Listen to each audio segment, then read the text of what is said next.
Salam Merdeka! Melanjutkan pendidikan di perguruan tinggi tentunya menjadi impian dari sebagian besar anak muda kita. Untuk mengarah ke posisi itu tentunya kita perlu memikirkan fakultas apa, program studi yang bagaimana, yang kemudian cocok dengan kita dan sesuai dengan orientasi kekaryaan kita di masa depan. Nah, untuk ngobrol-ngobrol ringan terkait dengan hal itu, kita sudah kedatangan tamu. Beliau adalah Bapak Dr. Risdianto STMT. Beliau adalah seorang praktisi pendidikan, pendakwah juga, dan alhamdulillah saat ini beliau juga diberikan amanah menjadi rektor di Universitas Jana Badra. Apa kabarnya Pak Rektor? Alhamdulillah baik Mas. Baik, iya. Ketugasan bagaimana Pak Rektor? Baik, selama ini ya paling pagi sampai sore, kadang-kadang kalau Sabtu Minggu kalau pas ada tugas tetap berjalan. Iya. Ngobrol-ngobrol tentang pendidikan nih Pak Rektor ya. Baik, baik. Sekarang ini kan masa-masa di mana anak-anak muda, generasi muda ini yang terutama yang lulusan SMA dan SMK, sekarang ini kan baru ingin mencari pendidikan di perguruan tinggi Pak Rektor. Nah, kenapa kita ini setelah lulus ya, anak-anak muda ini setelah lulus SMA, SMK ya, maka kemudian sebaiknya dia melanjutkan di perguruan tinggi. Ini karena Mas, kalau kita lihat ya, menurut data statistik di Indonesia itu sekarang itu yang lulus perguruan tinggi itu baru 8,5%.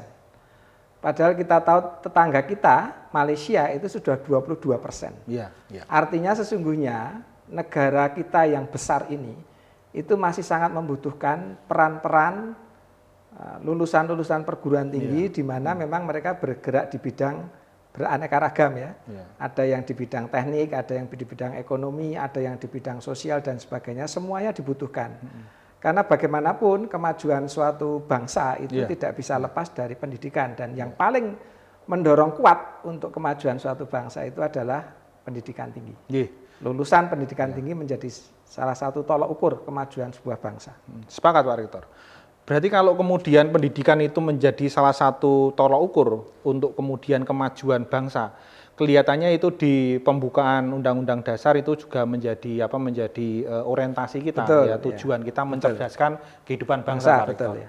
Nah, ini kemudian kan perlu kita breakdown di perguruan tinggi ini, sebetulnya model atau metode pendidikan seperti apa di perguruan tinggi ini yang bisa memastikan atau menghantarkan anak-anak muda kita ini menjadi talent, menjadi generasi yang kemudian di masa depan menjadi berkualitas, Pak Rektor. Betul. Jadi begini Mas, kalau di pendidikan tinggi sebetulnya ada konsep kurikulum yang cukup baku ya, tetapi juga ada istilahnya hidden kurikulum. Kalau kita ingin maju, sebetulnya pendidikan tinggi itu harus memberikan ruang bagi para mahasiswa. Itu selain dia mengikuti kurikulum yang berlaku di prodinya masing-masing sesuai dengan kepeminatan, dia harus mengembangkan sisi-sisi soft skill yang itu bisa diperoleh dari lembaga-lembaga kemahasiswaan, bisa diperoleh dari organisasi-organisasi sosial, baik di tingkat kampus maupun di tingkat non-kampus. Dan itu sangat penting bagi perkembangan mahasiswa yang nantinya dia akan menjadi lulusan. Iya. Jadi semacam ilmu pengetahuan itu perlu didukung oleh pengetahuan yang lain, pengetahuan semacam yang lain, betul. Edit value gitu ya, kita punya edit value gitu ya. Kalau sekarang istilahnya memang sekarang mulai muncul MBKM ya. Jadi kurikulum yang berbasis kepada keinginan dari masing-masing mahasiswa untuk mengembangkan diri, bahkan di luar program studinya itu boleh. Kalau dulu istilahnya itu soft skill secara umum.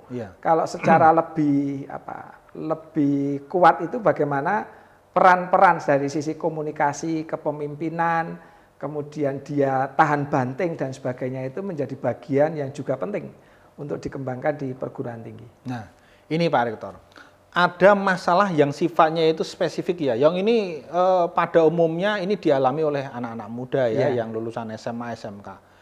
Ini dia ini nggak ngerti ke depan ini mau kayak apa gitu ya, mau kemudian memilih program studi yang seperti apa, ini kan butuh ada sebuah literasi yang cukup gitu ya. Nah ini gimana Pak Rektor, ini caranya supaya sedini mungkin dia ini paham nih, kira-kira ke depan ini saya mau ngambil di bagian mana, kemudian arahnya mau kemana, ini gimana nih Pak Rektor? Idealnya memang ya, idealnya pendidikan kita itu, kan ada orang yang memang kuat di akademik ya, tapi ada orang yang kuat di praktek. Idealnya memang ketika dia mulai sekolah SD, SMP, SMA itu sudah paham kemana dia nanti akan melanjutkan di perguruan tinggi, jurusan apa, prodi apa, dan sebagainya. Tetapi memang kenyataannya itu tidak sedikit mahasiswa-mahasiswa yang sudah masuk ke program studi tertentu, dia ternyata baru tahu bahwa passion dia itu kadang-kadang tidak di situ. Maka untuk menjembatani supaya itu tidak terjadi itu ya, tidak terjadi, maka semestinya teman-teman yang mau masuk ke perguruan tinggi itu bisa bertanya atau berdiskusi dengan guru BP kalau di tingkat SMA. Kemudian juga bisa melakukan tes IQ atau tes yang berkaitan dengan kepeminatan dia, nanti akan ketahuan dia itu lebih kuat di bidang apa berdasarkan dari penilaian seperti itu. Atau juga bisa kadang-kadang kalau di lingkup manajemen ada istilahnya Johari Window. Johari Window itu adalah kita itu menilai diri kita sendiri, kemudian orang lain diminta menilai diri kita. Nah nanti kalau kita klop dengan penilaian orang lain, berarti memang passion kita itu, kemampuan kita itu cocok di situ. Tapi kalau misalnya kita menganggap bahwa kita itu cocok di sini, tetapi orang lain menganggap bahwa potensi kamu itu bukan di situ, maka itu perlu diintrospeksi dulu ke dalam. Kira-kira apakah betul ya kita berada pada jalur yang tepat ketika kita nanti memilih di program studi tertentu.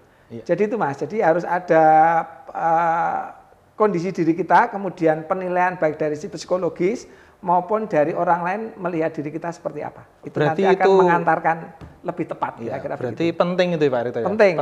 Penting. Jadi melihat nilai pentingnya itu ya, pentingnya itu berarti memang penting kita merencanakan ke depan. Apakah itu nggak ribet Pak Rektor ya?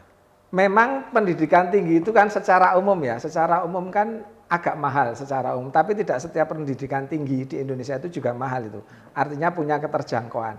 Nah, oleh karena itu investasi yang diberikan oleh orang tua atau siapapun lembaga yang memberikan beasiswa-beasiswa itu jangan sampai kemudian ketika mahasiswa itu sudah masuk ke program studi tertentu, itu dia baru merasa oh ternyata ini bukan passion saya. Sedikit cerita nih Mas ya. Saya itu punya bimbingan skripsi. Namanya X begitu saja. Dia itu sudah di bagian akhir mau skripsi itu dia males-malesan dia. Saya tanya, kenapa kamu malas? Lah saya itu sebetulnya tidak cocok ya di program studi ini ya Pak. Lah tapi permintaan orang tua saya itu saya tuh dari dulu diminta orang tua saya untuk masuk di program studi ini. Terus kamu gimana? Saya tuh malas ya. Terus saya bilang ke dia, kamu sebagai seorang anak itu tetap memiliki tanggung jawab bagaimana kamu menyelesaikan. Perkara nanti ketika kamu sudah lulus, kamu tidak berada di posisi sesuai dengan program studi itu enggak apa-apa gitu. Nanti saya tak bilang sama orang tuanya. Terus suatu ketika orang tuanya ke sini juga mengeluh, anak saya enggak selesai nih Pak. Saya bilang, Pak nanti saya bantu mudah-mudahan bisa selesai. Tapi saya minta tolong satu saja Pak. Nanti kalau selesai jangan dipaksa anak Bapak yang sudah selesai di prodi ini, itu kemudian harus bergelut, berkarir di prodi yang Bapak inginkan, bukan yang di anak Bapak inginkan. Baik Pak. Akhirnya dia selesai gitu. Walaupun dia nggak ngambil ijazahnya. Dia malah sekarang melesat di bidang yang dia itu memang passionnya di situ. Ya betul, begitu. Kira-kira itu kadang-kadang memang orang kita nggak tahu ya. Proses ke depan pemikirannya, kemudian dia itu passionnya di mana, kemudian dunia itu seperti apa, itu kan kadang-kadang kita nggak tahu gitu. Itu bagian dari pencarian jati diri juga ya. Semacam trial and error juga betul. Walaupun agak berisiko juga Pak Rektor ya. Agak berisiko, tapi memang sebaiknya supaya itu tidak kelewat, sudah masuk kok nggak cocok, itu seperti tadi yang saya sampaikan, bisa tes psikotes, bisa tanya guru BP, bisa tanya teman kira-kira passionnya di mana dan sebagainya. Sangat penting karena memang merencanakan itu ya memang harus direncanakan, kita harus tahu sedari awal. Betul. Masalah kemudian nanti ada sudut deviasi itu kan urusan lain. Nah, itu seperti itu.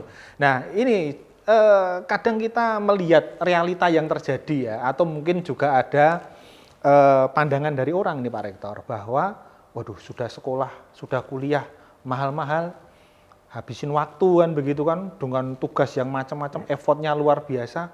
Ini belum nyangkol juga nih Pak Rektor nih. Ini gimana urusan nih kayak gini? Nyangkol apa maksudnya? Nyangkol, belum nyangkol kerja Pak Rektor. Nyangkol kerja. Atau belum punya aktivitas yang Ya, kalau urusan tadi Pak Rektor orang tua kan orang tua juga butuh kebanggaan nih Pak Rektor. Betul, Nah, betul. Itu. Nggak nyantol nih Pak Rektor. Gimana? Nyantol. Jadi begini kalau saya, memang prinsip dasar ketika bekerja itu adalah passion. Ya, passion. Memang kalau bisa jauh lebih bagus, ideal bekerja itu ya sesuai di tempat di mana dia dulu belajar program studinya ya. Tetapi kalau toh misalnya kita itu sudah terlanjur masuk di suatu program studi tertentu, kok ternyata passion kita tidak di situ, ya lakukan sesuai dengan passion saja. Karena nanti yang namanya bekerja itu nanti akan berkembang secara cepat, bahkan kita bisa belajar dengan gembira untuk mengembangkan diri kita yang itu dibutuhkan oleh dunia kerja. Itu kalau itu memang sesuai dengan passion gitu. Jadi langkah pertama bagi teman-teman yang sudah lulus itu adalah betul-betul temukan passionnya. Nanti pasti akan ada jalan, apakah nanti bisa berwirausaha, bisa mencari pekerjaan. Yang penting itu passionnya itu senang dulu, karena kalau sudah senang, kalau kita pun belum bisa memiliki hard skill atau skill yang dibutuhkan itu, kita nanti bisa menambah pasca lulus itu dengan kursus-kursus. Yang penting senang dulu, kalau sudah senang itu, nanti enak kok. Tapi kalau sudah nggak senang, kok nggak cocok, itu nanti apapun yang kita lakukan, effort, usaha, sekeras apapun, itu nanti kurang maksimal, Mas. Jadi itu saja sebetulnya. Modalnya seneng ya? Modalnya seneng, kemudian matur sama orang tua, saya mungkin akan bergelut di bidang ini, mungkin tidak sesuai, misalnya saja tidak sesuai dengan program studinya, tapi minta orang tua bisa memahami itu, minta doanya supaya lancar. Itu saja menurut saya, Mas. Nah, dari tadi saya manggil beliau Dr. Risdianto ini kan Pak Rektor ya, merupakan sebuah representasi dari amanah yang diterima oleh beliau sebagai rektor ya, seperti itu. Nah, beliau ini rektor di Universitas Djana Badra. Nah, ini kemudian saya tanya di Universitas Djana Badra ini kan lingkup tanggung jawabnya beliau ya, Pak Rektor ya. Boleh Pak Rektor ya? Boleh, ya, silakan. Rektor ya. Nah, gimana nih Pak Rektor Djana Badra nih dalam memberikan bekal pada anak-anak muda yang kebetulan ya memilih Universitas Djana Badra itu sebagai tempat untuk menuntut ilmu. Ini Pak Rektor. Jadi terima kasih Mas. Jadi Universitas Djana Badra ini sudah cukup berpengalaman di dalam penyelenggaraan pendidikan. Saat ini kita memiliki 4 fakultas, ada Fakultas Hukum, Ekonomi, Teknik, dan Pertanian. Masing-masing tentu memiliki kelebihannya sendiri-sendiri. Jadi kalau saya ditanya kira-kira bagaimana Djana Badra untuk mengelola, kita sudah punya pengalaman. Akreditasi kita secara umum ada A, ada juga yang baik sekali. Kalau sekarang akreditasinya baik sekali. Ada yang kalau akreditasi dulu itu B gitu ya. Nah, kita memiliki kurikulum yang selalu menyesuaikan perkembangan. Karena bagaimanapun produk dari lulusan itu dari keberadaan kurikulum. Meskipun tadi saya sampaikan ada kurikulum yang kita desain, ada yang sifatnya hidden kurikulum lewat aktivitas-aktivitas mahasiswa. Jadi kita juga punya UKM, punya lembaga mahasiswa, punya himpunan mahasiswa di tingkat prodi namanya HMJ. Kemudian juga ada untuk pengembangan olahraga, pengembangan seni dan sebagainya, bakat dan sebagainya. Nah, kurikulum kita desain sesuai dengan perkembangan zaman.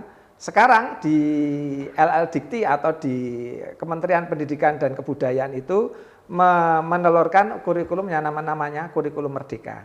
Nah, kurikulum Merdeka kita ikuti dan bahkan di tahun 2022 kita mendapatkan 2 penghargaan, Mas. 2 penghargaan ini merupakan satu-satunya perguruan tinggi swasta di lingkup daerah istimewa Yogyakarta yang mendapatkan penghargaan berkaitan dengan kurikulum Merdeka ini. Berarti ada sebuah proses di mana kemudian raw material yaitu adalah para mahasiswa itu diproses sedemikian rupa dengan sistem pendidikan kan gitu ya. Basicnya kan program studi. Program studi basicnya program studi ya. Kalau saya tanya mungkin agak sedikit kritis Pak Rektor. Prospekkah program studi yang ada di Djana Badra Pak Rektor? Sangat prospek. Jadi kalau kita lihat sekarang misalnya hukum ya, ada tingkat S1 maupun tingkat magister hukum itu ada. Jelas di era sekarang itu banyak persoalan-persoalan sosial itu yang membutuhkan sarjana hukum.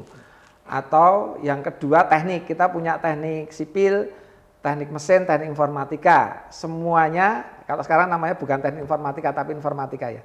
Teknik sipil sedang baru pembangunan luar biasa infrastruktur di era pemerintahan sekarang. Mesin juga demikian berkaitan dengan mobil, berkaitan dengan energi dan sebagainya. Informatika jelas, memang eranya sedang era informasi ya Mas ya. agribisnis kita itu negara agraris yang memang membutuhkan sarjana-sarjana pertanian di tengah pengurangan lahan-lahan pertanian, sehingga memang membutuhkan inovasi-inovasi di bidang pertanian. Selain itu kita juga punya ekonomi, jelas sekarang itu ekonomi manajemen, kemudian ekonomi akuntansi maupun ekonomi pembangunan itu sangat dibutuhkan. Karena di mana pembangunan itu fokus salah satunya di bidang ekonomi, jelas orang-orang di bidang ekonomi itu sangat dibutuhkan. Sebagai tambahan saja Mas, kita itu punya lembaga namanya Jana Badra Career Center. Jadi bagi mahasiswa-mahasiswa nanti sebelum lulus, bahkan kita rencanakan nanti di tengah-tengah ketika dia kuliah maupun di awal itu ada pembekalan di bidang kewirausahaan, di bidang dunia kerja yang terkait dengan masing-masing prodinya seperti apa. Apalagi nanti kalau menjelang wisuda kita akan beri pelatihan-pelatihan. Itu penting Pak Rektor, karena tadi sesuai dengan sedang kita diskusikan tadi bahwa sudah effortnya kuliah gitu ya, ternyata belum nyangkol, bahasanya belum nyangkol itu ya. Nah ini kayaknya ini penting nih ya. Penting, memang kita ada kerjasama Mas. Kita selain kita itu memiliki lembaga itu JCC itu salah satu bidang tugasnya adalah menjalin kerjasama dengan dunia usaha, dunia industri ya. Dunia usaha, dunia industri itu juga tidak hanya oleh JCC, tapi juga di masing-masing program studi. Nah, di kurikulum Merdeka sekarang itu intinya itu adalah bagaimana salah satu bagian penting itu adalah magang di dunia industri, dunia usaha itu tadi, di dunia usaha, dunia industri. Dan itu bagi mereka-mereka yang memang berminat untuk melakukan pemagangan sekarang itu akan bermanfaat untuk menambah SKS secara langsung ya. Kalau dulu yang namanya magang itu paling dia merupakan bagian kecil dari proses pendidikan. Tapi kalau sekarang bahkan magang itu bisa menjadi mata kuliah. Dan mata kuliah yang sekarang itu sekian banyak itu bisa, selama itu bukan mata kuliah inti prodi itu bisa digantikan dengan magang. Sehingga mahasiswa tetap bisa kuliah secara cepat, di sisi lain dia juga bisa sudah magang di dunia industri. Harapannya nanti ketika lulus dengan tepat waktu dia langsung bisa mendapatkan pengalaman-pengalaman yang dibutuhkan oleh dunia usaha, dunia industri Mas. Oke, ya. Terima kasih Pak Rektor, luar biasa pencerahan dari Pak Rektor bahwa diskusi santai ini tetap menjaga nilai-nilai profesionalisme tetapi tetap kritis untuk kemudian kita banyak mengupas berbagai macam hal. Terima kasih Pak Rektor, selamat menjalankan tugas. Terima kasih Mas. Saya Suryawan Raharjo, host Jana Badra Podcast. Terima kasih, salam merdeka. Salam.